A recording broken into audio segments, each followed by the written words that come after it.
Hello students, मैं आपकी Poonam ma'am आपके लिए आप क्लास 9 पीहीप से second chapter the sound of music का हिंदी रूपांतरण लेकर के हाजिर हूँ। ओके, तो स्टार्ट करते हैं second chapter the sound of music line to line. Okay, part 1। Evelyn Glennie listen to sound without hearing it. Before you read, देखिए इसमें एवलिन ग्लेनी नाम की एक लड़की है जिसके बारे में बताया गया लिसन टू साउंड। वो साउंड को क्या करती थी, सुनती थी, विदाउट हियरिंग इट मतलब बिना सुने ही किसी चीज़ को सुनना, इसका मतलब उसको महसूस करना, है ना। तो एवलिन ग्लेनी जो कि डीफ थी, जो कि एक मतलब बहरी थी, कानों से सुन नहीं सकती थी, लेकिन इसके बावजूद भी वो म्यूज़िक को क्या करती थी, साउंड को वो महसूस करती थी, वो सुन सकती थी।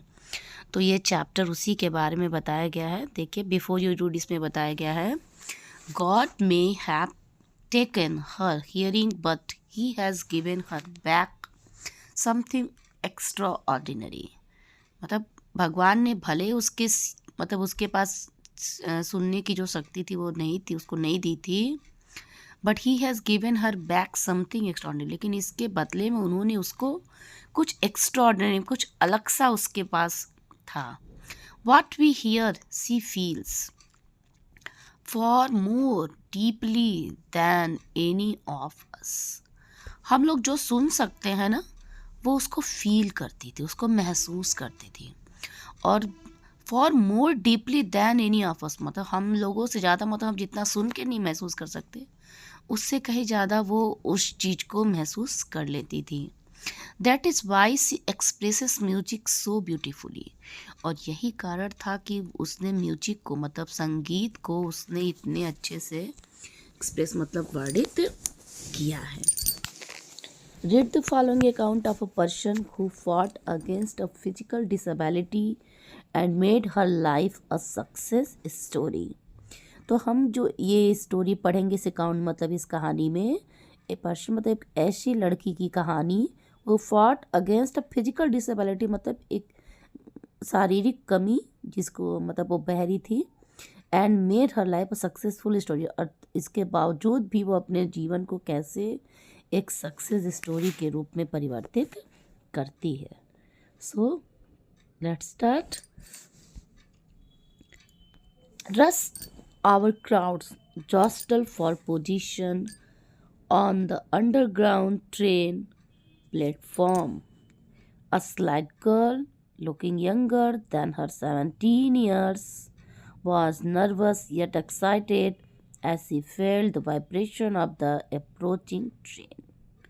Rush hour crowds jostle मतलब रस आवर मतलब ऐसा समय जिस समय बहुत ज़्यादा भीड़ है ना, क्राउड्स, जॉस्टल मतलब धक्का मुक्की, है ना, एक दूसरे को धक्का देना। और position on the underground platform, एक ऐसा प्लेटफॉर्म का सीन दिखाया गया है जिस समय बहुत ज़्यादा भीड़ होती है, लोगों के बीच धक्का धुक्की होती है ना, शोर होता है। तो ऐसा अंडरग्राउंड ट्रेन का एक प्लेटफॉर्म दिखाया गया है। अ स्लाइट गर्ल, स्लाइट का मतलब है यहाँ पे स्मॉल एंड थिन, मतलब एक छोटी, है ना, छोटी और थोड़ी सी पतली सी। अ स्लाइट गर्ल, एक छोटी और पतली लड़की, लुकिंग यंगर देन हर 17 ईयर्स, जो कि 17 साल की है, लेकिन वो देखने में भी उससे भी छोटी लग रही है। Was nervous yet excited as she felt the vibration of her approaching. वो जो लड़की जो कि है वो नर्वस, बहुत ही ज़्यादा नर्वस है।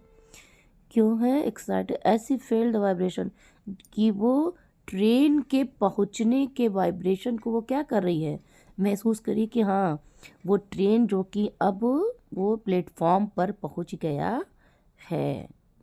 It was her first day at the prestigious Royal Academy of Music in London. देखिए वो कहीं मतलब वो किसी रॉयल एकेडमी में, है ना, रॉयल एकेडमी ऑफ म्यूजिक ये दिया गया है। Academy of music in London, है ना, ये रॉयल एकेडमी ऑफ म्यूज़िक, मतलब एक जगह शो किया गया है कि उसको कहाँ पहुँचना है। एक रॉयल एकेडमी ऑफ म्यूज़िक एक जगह है जहाँ पे उसका आज ये पहला दिन है। And daunting enough for any teenager fresh from a Scottish from. और डॉन्टिंग मतलब फ्राइटेनिंग, मतलब वो थोड़ी डरी हुई है।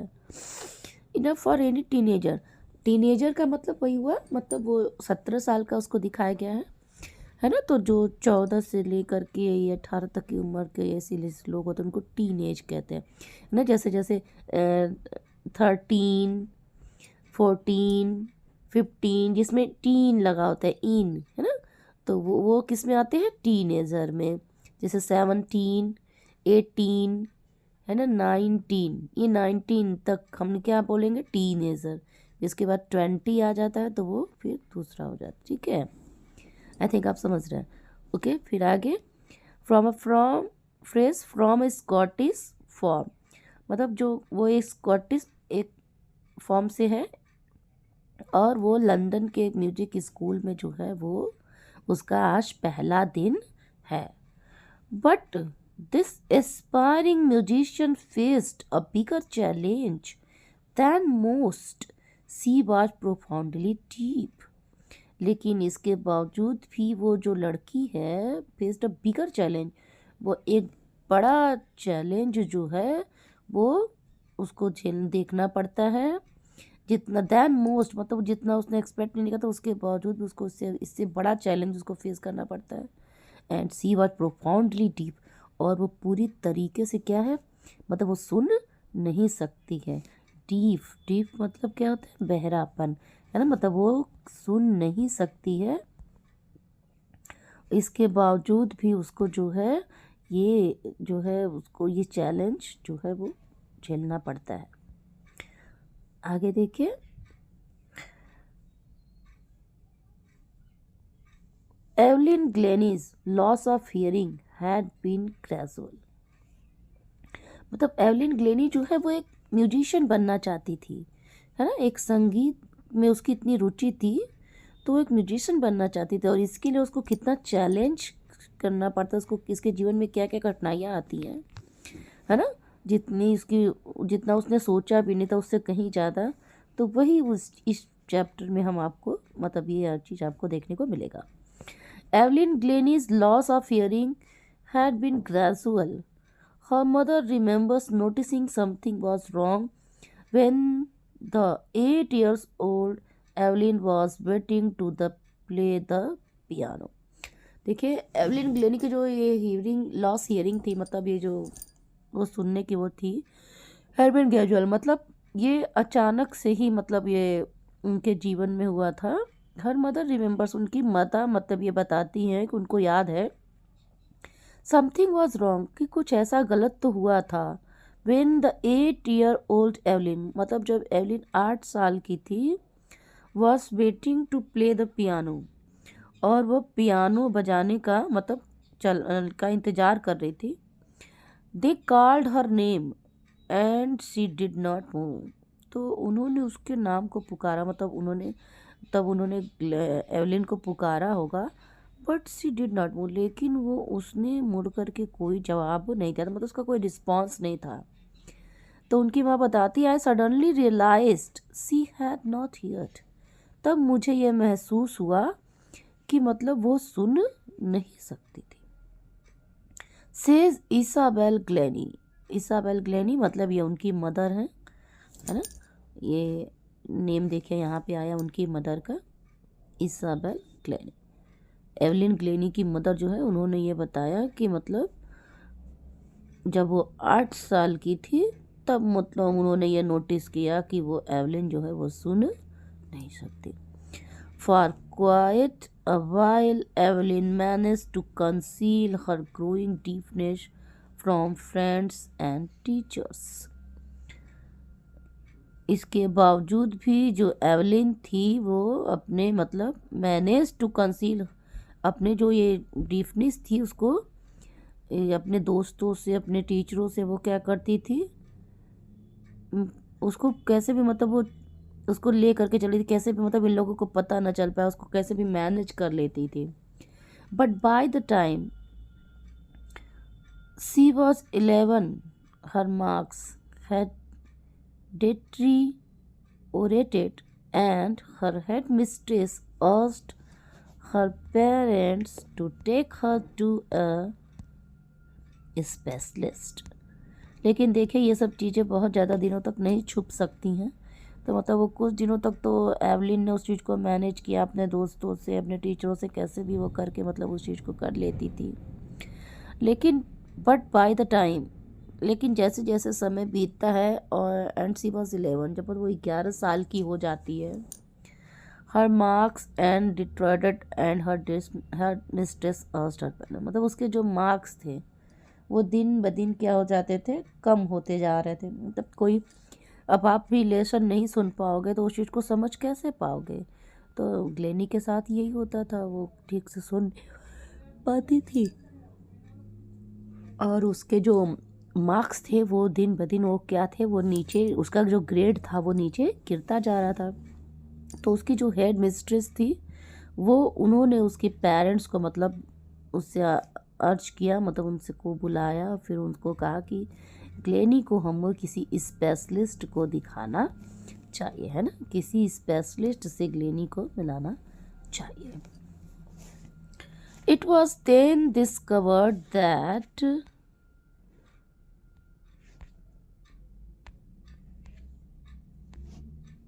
her hearing was severely impaired as a result of gradual nerve damage.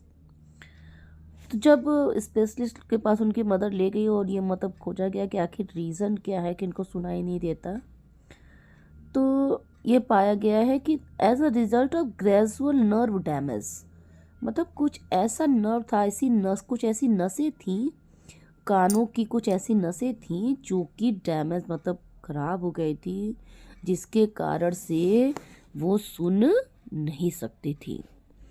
They were advised that she should be fitted with hearing aids and sent to a school for the deaf.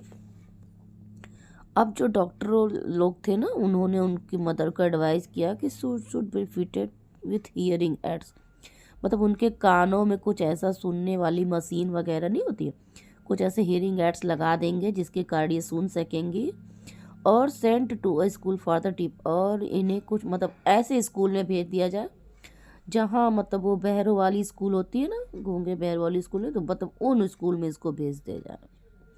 Everything suddenly looked black says Evelyn. अब Evelyn कहती थी, मतलब Evelyn कहती है कि everything suddenly looked black, जो कुछ भी था उसके सामने अचानक से वो बिल्कुल काला पड़ गया. मतलब सब चीज़ जो वो सोचती थी म्यूजिशियन, मतलब वो जो कुछ बनना चाहती थी, करना चाहती थी, उसके जीवन में हर एक चीज़ क्या हुआ, तुरंत वो क्या हो गया, बदल गया. But Evelyn was not going to give up.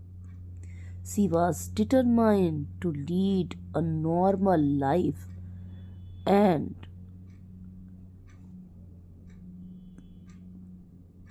pursue her interest in music.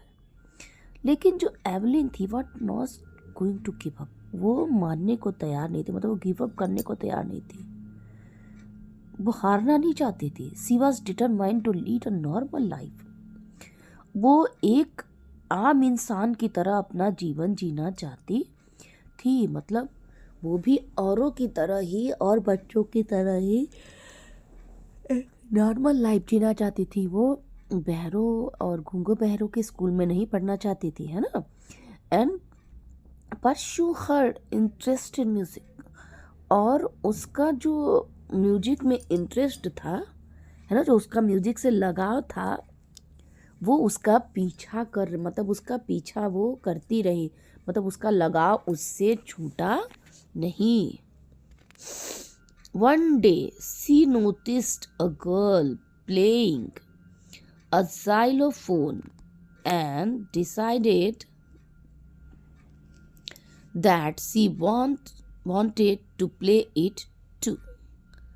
अब देखिए, एक दिन की बात बताई गई है। किसी नोटिस्ड अ गर्ल, एक लड़की को उसने देखा जो कि जाइलोफोन चला रही थी, है ना, and decided that she wanted to play it too. अब उसका भी मन किया कि वो भी जाइलोफोन, मतलब देखिए यहाँ पे ये है ना, ये आपको जाइलोफोन दिखाया गया है।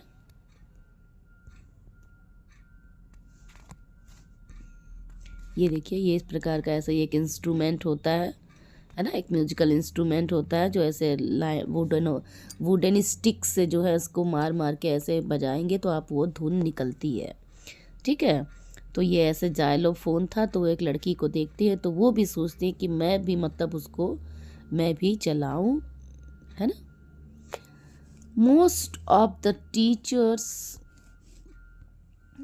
डिस्करेज्ड हर, बट परक्यूसियंस, है ना, परक्यूशनिस्ट रॉन फॉर्ब्स, देखिए एक percussionist, a person who plays the drum, the tabla, है ना। यहाँ देखिए परक्यूशनिस्ट की स्पेलिंग दी हुई यहाँ पे, मतलब एक ऐसा व्यक्ति जो कि तबला वादक जिसको कहते हैं ना, जिसको जो ड्रम और तबले ये सब बजा सकता हो, है ना।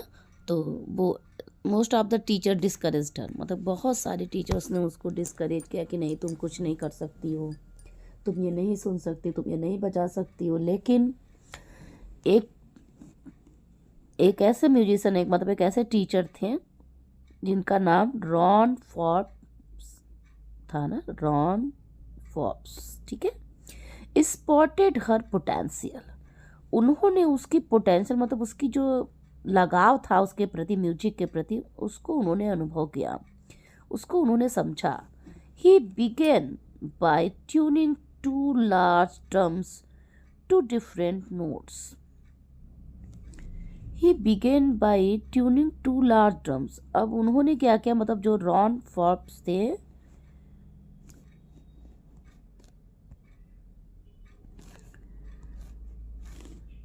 he began by tuning two large drums to different notes.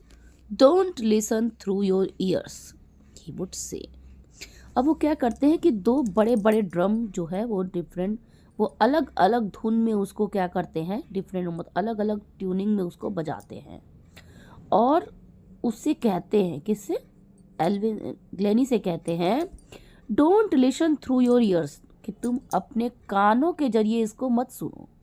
Don't listen through your ears मतलब तुम ये मत सोचो कि तुम अपने कानों से सुन रही हो। Try to sense it some other way, तुम इसे कुछ और तरीके से महसूस करने की कोशिश करो, है ना। यहाँ देखिए उन्होंने कहा try to sense it some other way, मतलब तुम कुछ अलग तरीके से इसको महसूस करने की कोशिश करो।